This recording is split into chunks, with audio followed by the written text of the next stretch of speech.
Afternoon, Harris here with another video. It's been a while.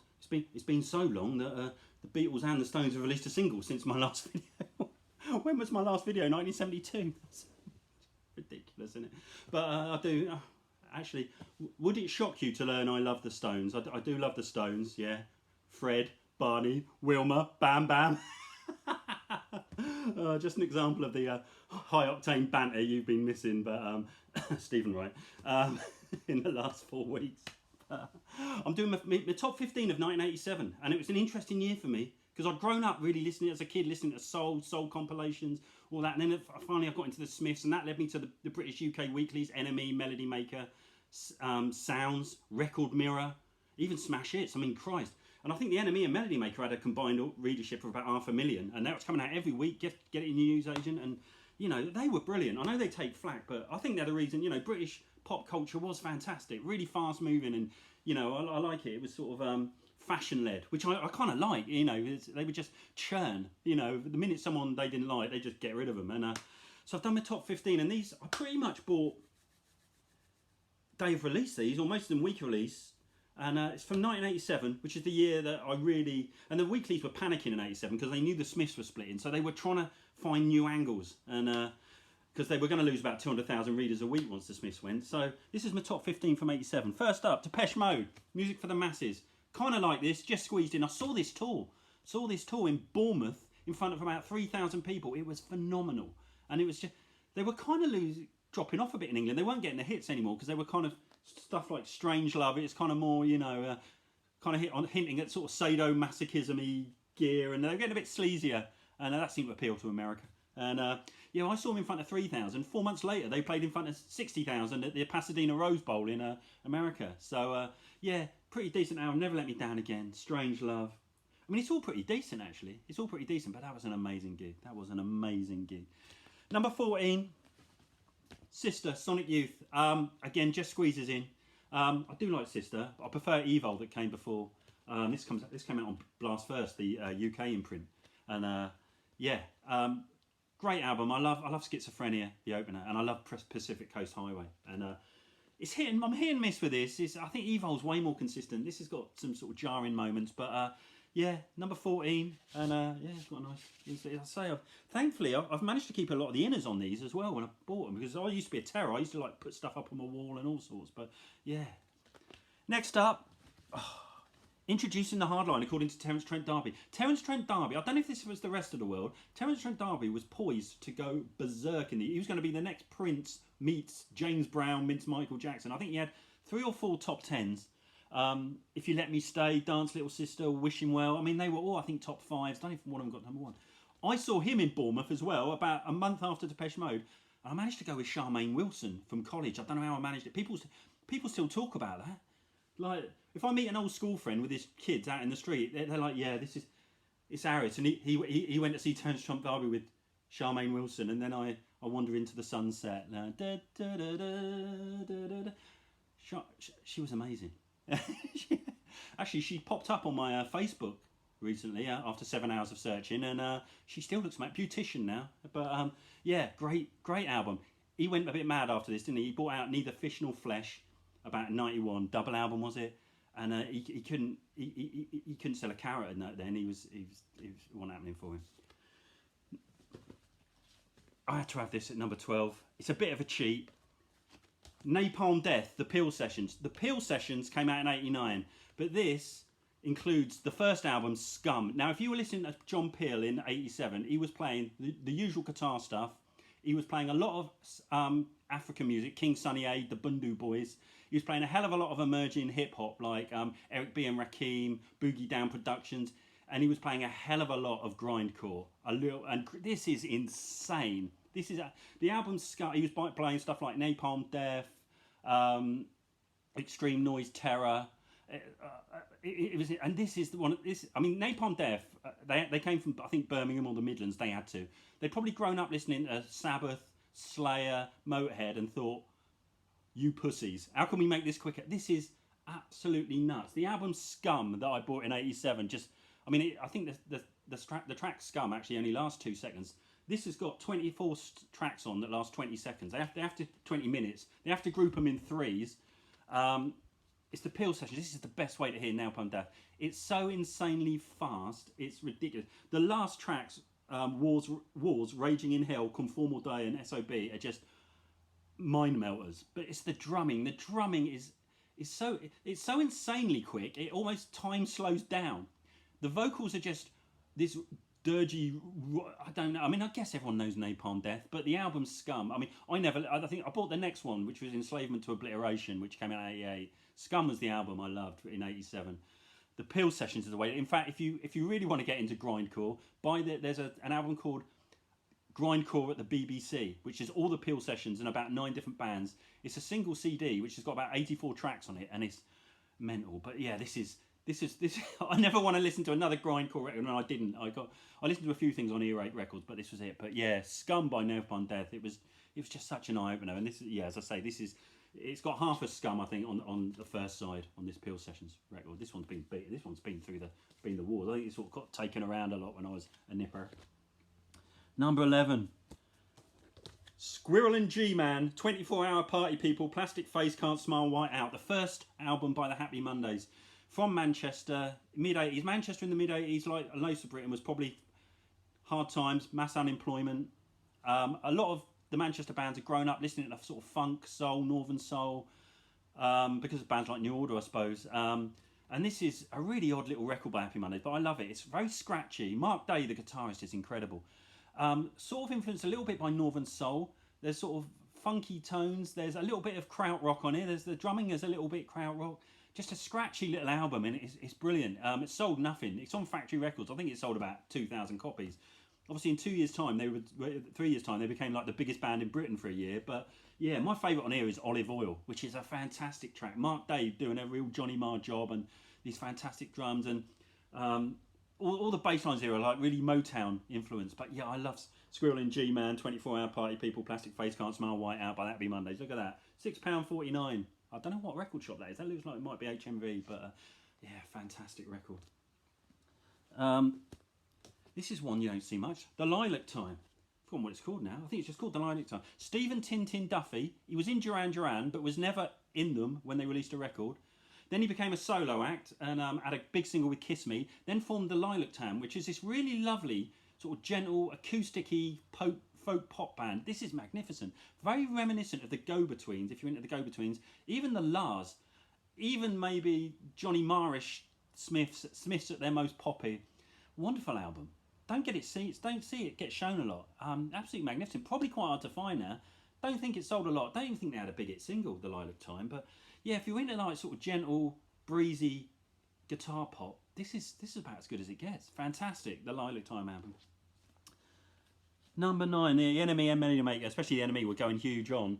Dinosaur Jr, You're Living All Over Me. This is a SST copy, and yeah. Do you know what? I've been calling the opening track Little Furry Things all my life. I've just noticed it's called Little Fury Things.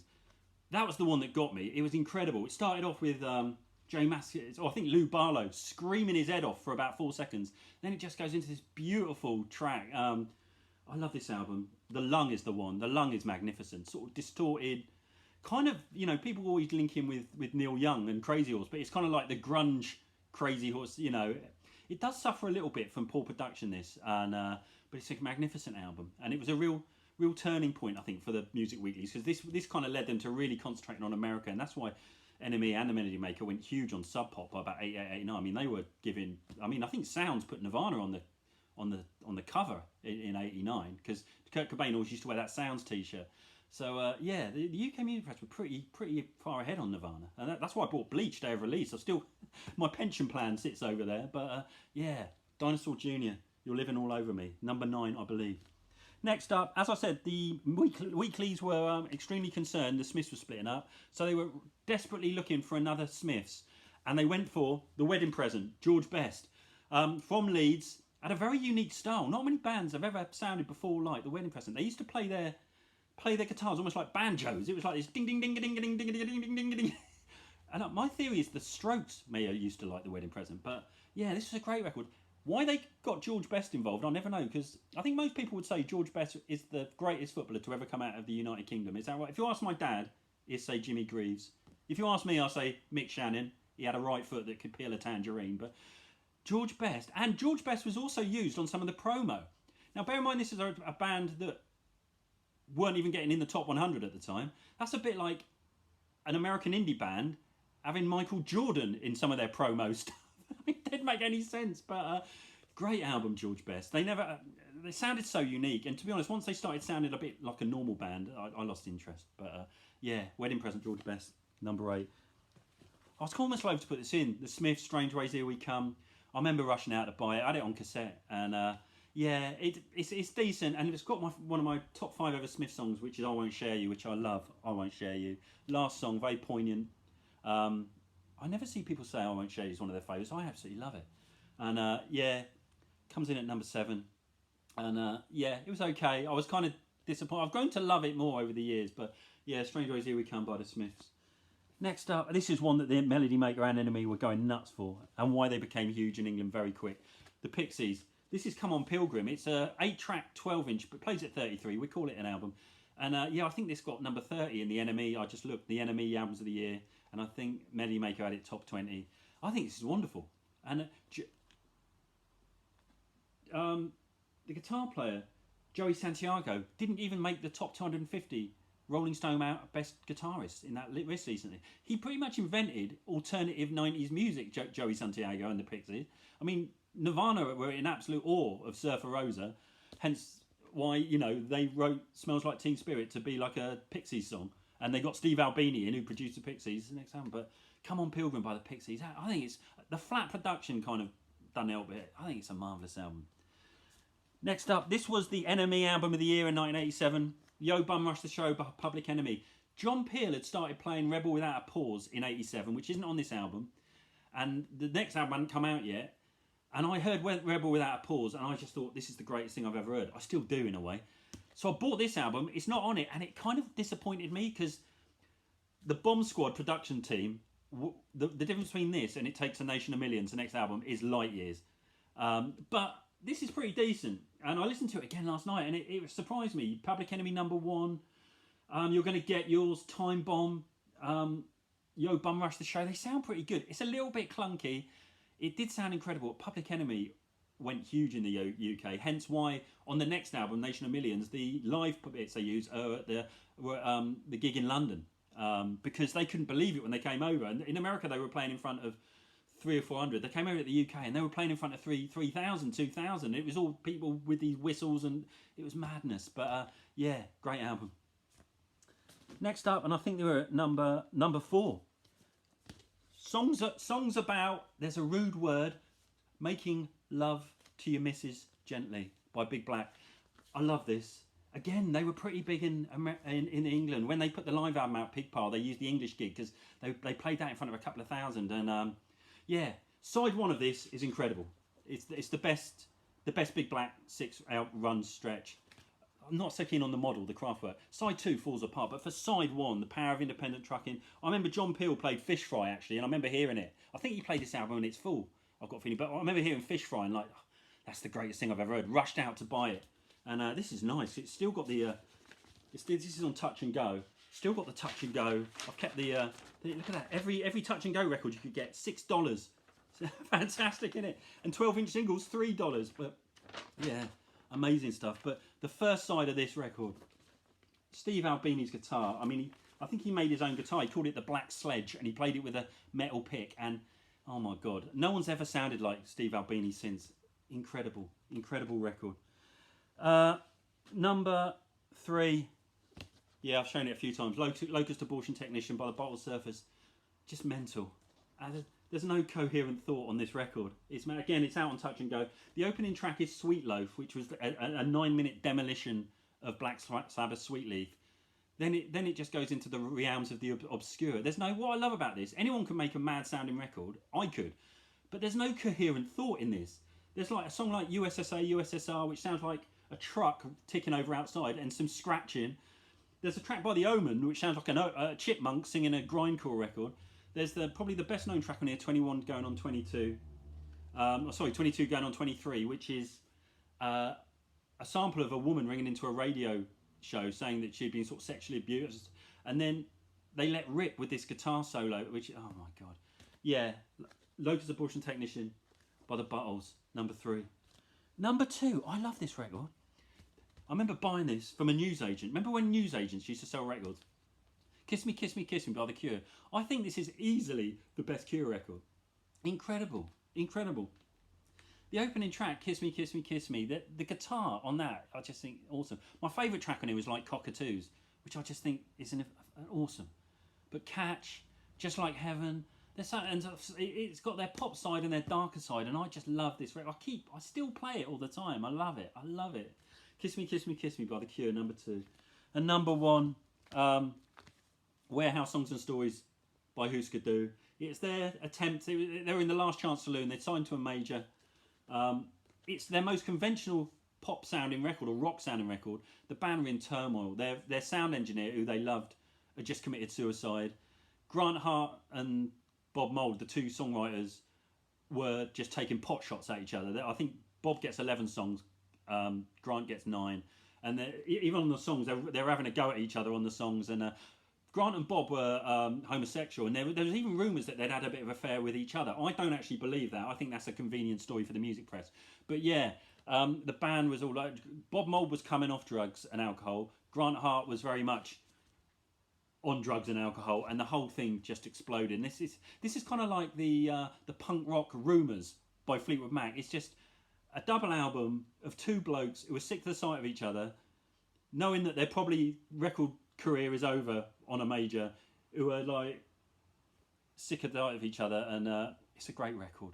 It is quite a conventional sounding record. The production's really awful, really tinny, but I've always loved it. It's probably sometimes it's my favourite Husker's record, which a lot of Husker Du fans hate it, but I love it. But yeah, so that's me top 15 from 1987. I might do an 88 because I've got some cracker jacks on there. Hope everyone's alright, stay safe, and see you soon.